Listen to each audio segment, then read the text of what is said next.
Hello guys, ഇന്ന് ചക്ക കൊണ്ടിട്ട് ഞാനൊരു അടിപൊളി ഐറ്റം ഉണ്ടാക്കാൻ പോവാണ് കേട്ടോ. അപ്പോൾ ആദ്യമേ നമ്മൾ ചക്ക പുഴുങ്ങാനായിട്ട് വെക്കണം.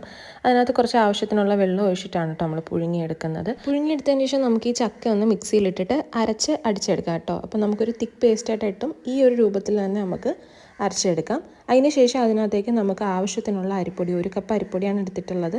അരിപ്പൊടി, ആവശ്യത്തിനുള്ള കായപ്പൊടി, കുറച്ച് മുളക് പൊടിയും അതുപോലെ തന്നെ കുറച്ച് ജീരകം പൊടിച്ചതും, ആവശ്യത്തിനുള്ള ഉപ്പും കുറച്ച് കുരുമുളക് പൊടി ഇട്ടിട്ട് ലാസ്റ്റ് നമുക്ക് ചൂടാക്കിയ കുറച്ച് എണ്ണയും കൂടെ ഒഴിച്ചിട്ട് നമുക്കിതൊന്ന് മിക്സ് ചെയ്തെടുക്കാം കേട്ടോ. നല്ല രീതിയിൽ മിക്സ് ചെയ്തെടുക്കാം. നമുക്ക് ചപ്പാത്തിയുടെ മാവൊക്കെ കുഴയ്ക്കുന്ന രീതിയിലാണ് കേട്ടോ അത് മിക്സ് ചെയ്തെടുക്കുന്നത്.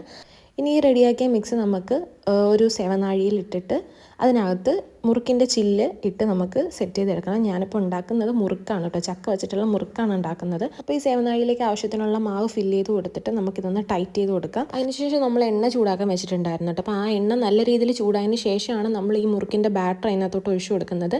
സേവനാഴിയിൽ ഇതുപോലെ തന്നെ ഒഴിച്ചു കഴിഞ്ഞാൽ നല്ല രീതിയിൽ നമുക്ക് കറക്റ്റായിട്ടുള്ള ആ ഒരു ഷേപ്പിൽ തന്നെ നമുക്ക് മുറുക്ക് കിട്ടും. അപ്പോൾ ഞാൻ അതുപോലെ 2-3 മുറുക്കൊക്കെ സെറ്റ് ചെയ്തെടുത്തിട്ടുണ്ട്. അടിപൊളിയായിട്ട് ഉണ്ടാക്കാൻ പറ്റുന്ന, പെട്ടെന്ന് എളുപ്പത്തിൽ ഉണ്ടാക്കാൻ പറ്റുന്ന മുറുക്കിൻ്റെ റെസിപ്പിയാണ് കേട്ടോ ഇത്. അപ്പോൾ ട്രൈ ചെയ്ത് നോക്കിയിട്ട് എല്ലാവരും ഫീഡ്ബാക്ക് അറിയിക്കുക. അപ്പോൾ അത്രേ ഉള്ളൂ ഇന്നത്തെ വീഡിയോ. ടാറ്റാ.